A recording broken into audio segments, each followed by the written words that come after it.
Vous êtes sur France 24, c'est l'heure du Journal de l'Afrique, soyez les bienvenus. À la une, le double scrutin présidentiel et législatif en Ouganda. 21 millions d'électeurs étaient appelés aux urnes, mais le vote a été perturbé par des retards et des dysfonctionnements, admet la commission électorale. L'opposition, elle, dénonce un geste délibéré du pouvoir. Maroc-Sénégal, c'est la finale tant attendue de la Coupe d'Afrique des Nations qui aura lieu dimanche. Le Maroc tentera de mettre la main sur un trophée qui lui échappe depuis 50 ans. Le Sénégal voudra confirmer sa suprématie africaine sur les dernières années. On écoutera l'analyse du chef des sports de France 24, Benoît Perrochet. Enfin, on ira Parakou au Bénin à la rencontre de Rafatou Boro, une ancienne enseignante qui a transformé son salon de coiffure en lieu de résistance culturelle et de valorisation des coiffures crépues. Son portrait en fin de journal.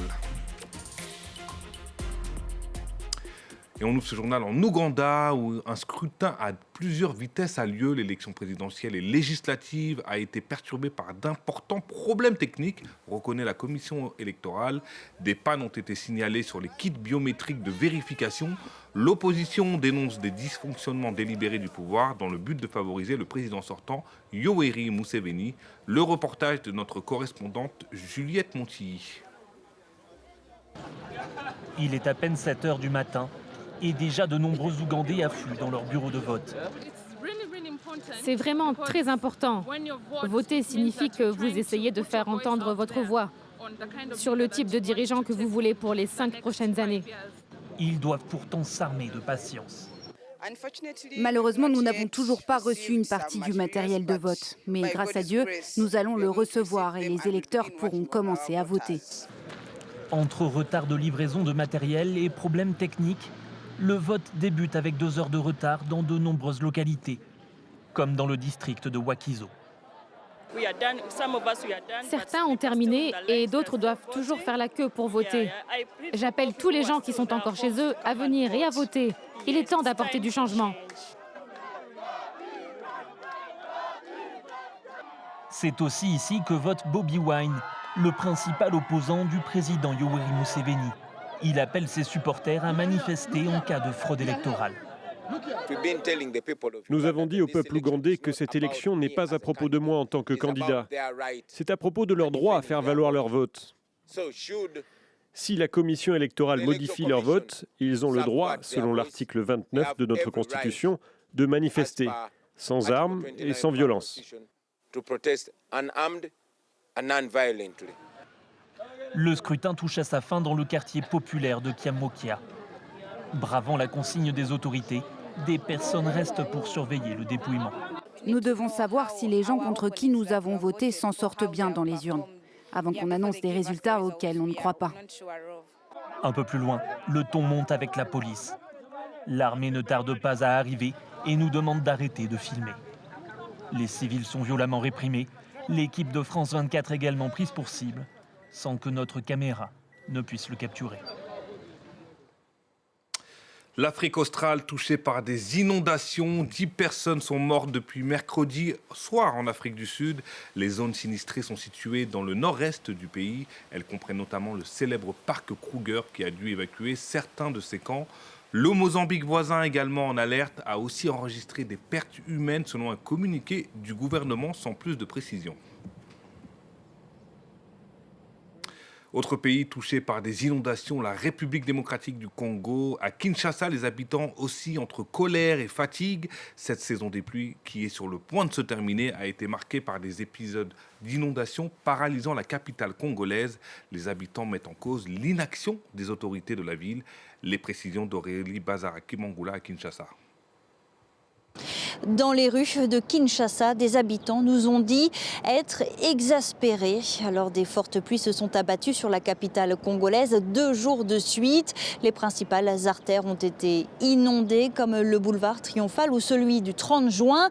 Des axes très fréquentés paralysés pendant plusieurs heures. Résultat, les embouteillages sont devenus monstrueux. Les Kinois ont dû s'armer de patience pour rentrer chez eux. J'ai souffert et pourtant je n'habite pas loin. Je suis seulement en Ngiringiri ici.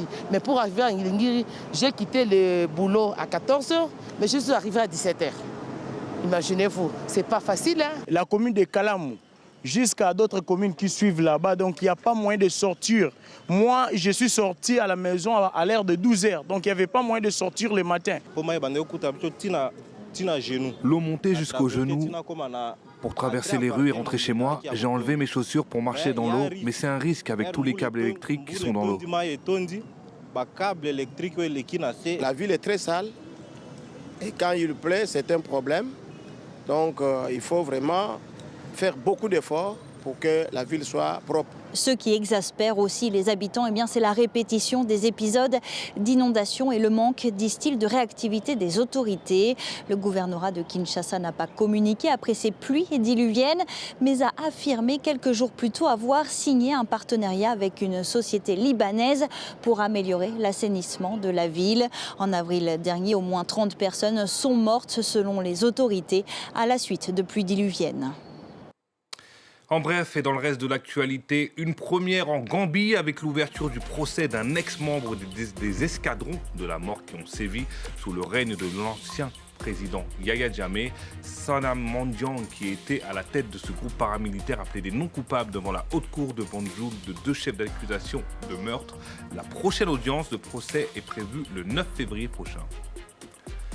Cette alerte des Nations Unies concernant l'aide alimentaire apportée au Soudan ravagé par la guerre où des millions de personnes sont menacées par la famine. Sans financement supplémentaire immédiat, les stocks d'aide pourraient être épuisés d'ici mars prochain, privant ainsi des millions de personnes.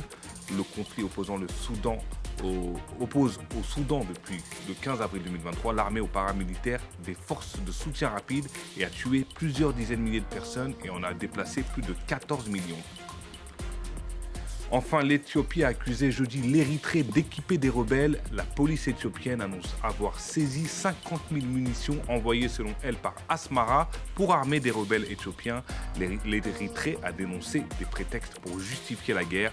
Ce nouvel épisode illustre les relations tendues entre les deux voisins malgré la normalisation de leurs relations à l'arrivée du pouvoir du Premier ministre éthiopien Abiy Ahmed en 2018. Je le disais en titre, on connaît la finale de la Coupe d'Afrique des Nations. Ce sera un duel entre Lyon. Le Maroc, pays hôte, affrontera le Sénégal dimanche à 20h au Grand Stade de Rabat. On ne pouvait pas espérer meilleure affiche entre les 2 premiers pays africains au classement FIFA. On écoute l'analyse de Benoît Perrochet, chef des sports de France 24. Ce sera en tout cas une finale inédite entre le Maroc et le Sénégal dimanche. Les Lions de l'Atlas qualifiés pour leur finale, qui ont joué avec les nerfs de leurs supporters jusqu'à tard hier soir, puisqu'il a fallu passer par la séance des tirs au but pour éliminer le Nigeria. Atmosphère irrespirable dans ce stade Moulay Abdellah de Rabat jusqu'à la délivrance juste avant minuit. Sur l'ensemble de la rencontre et la physionomie du match, c'est plutôt mérité pour les Marocains qui se sont créés les occasions les plus dangereuses au cours de cette partie, qui ont posé de vrais problèmes à cette équipe nigériane dont on vantait depuis le début du tournoi et à raison les qualités offensives. Meilleure attaque du tournoi, je vous le rappelle. Et bien hier soir, les attaquants nigérians ont été privés de ballon. Le Maroc qui a trouvé la clé pour couper justement les circuits de passe entre le milieu des Super Eagles et la ligne d'attaque, ce que n'avaient pas réussi à faire notamment en quart de finale les Algériens. Demi-finale très tactique qui se conclut de la plus belle des manières pour le Maroc. C'est toujours un coup de dé les tirs au but. La pièce est retombée du bon côté pour les Marocains et pour les hommes de Walid Regragui que je vous propose d'écouter juste après en débrief de cette rencontre. C'est un vrai exemple de ce qu'est le football collectif. Aujourd'hui, pour moi, j'ai toujours dit, même dans les grands clubs, si on n'a pas des attaquants qui travaillent, si on n'a pas une équipe qui travaille, c'est compliqué d'aller gagner des titres. Le match de dimanche, il va être très très important pour notre histoire, pour notre ADN, parce qu'il faut changer notre ADN, parce que ça, c'est bien, on est chez nous, mais il faudra être régulier dans les années à venir pour être toujours dans le dernier carré, comme le Nigeria le fait. Le Nigeria, ils ont fait 17 demi-finales. Malgré le public, ils ont été sereins parce qu'ils sont habitués. Et nous, plus on va être régulier dans ces derniers carrés, plus on aura des chances de gagner le Graal. Les Lions de Teranga beaucoup plus à l'initiative face à l'Égypte qui s'est mise à jouer après l'ouverture du score de Sadio Mané à la 78e. Trop tard pour faire basculer cette demi-finale. Ça sera le score final. Donc 1-0, pas grand-chose à dire sur ce match tant les Pharaons ont tenté d'appliquer leur plan de jeu minimaliste, cadenasser cette demi-finale le plus longtemps possible en espérant surprendre les Sénégalais en contre ou sur coup de pied arrêté, trop restrictif. Sadio Mané, en zone mixte, interrogé par Samia Méteni, l'une de nos envoyées spéciales. Je pense qu'il n'y a pas de secret, c'est juste le travail. Et je pense qu'aussi il faut un peu de chance. comme aujourd'hui, on a eu un peu de chance aussi, il faut le reconnaître, même si dans l'ensemble, on méritait de gagner parce qu'on s'est créé pas mal d'occasions. Je pense que aussi on a été meilleur pendant 90 minutes.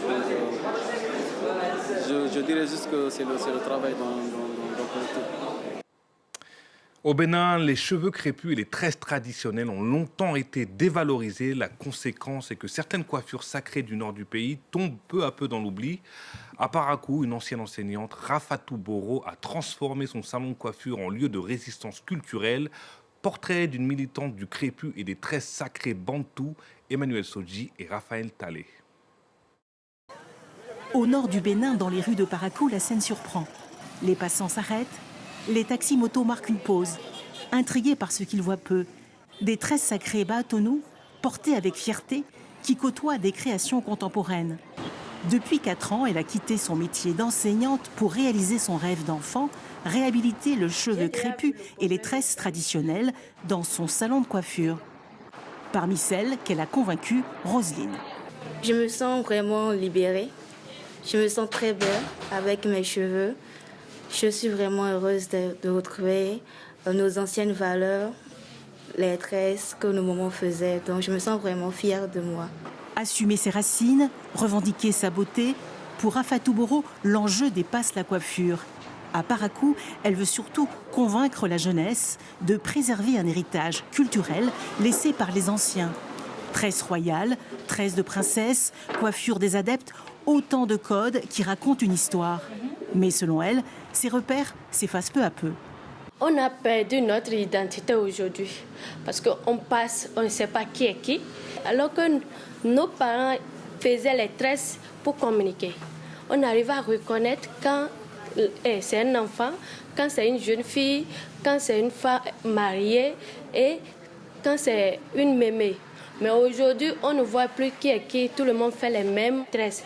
Et en plus, on n'arrive même pas à identifier ceux qui ne sont pas adeptes de fétiches. Née à Niki, cité royale et berceau historique du Borgou, initiée à la divinité de Rorou, elle défend les tresses sacrées Baatonou, un langage identitaire en train de disparaître. Voici tous ces décors, nos couronnes qui montrent les adeptes d'un fétiche Bariba. Pour donner de l'écho à ce combat, Rafatou Boro a créé un rendez-vous, la Nuit des tresses africaines, pour transmettre et faire entendre un message. On peut être moderne, tendance, connecté, sans perdre ses codes ni son identité.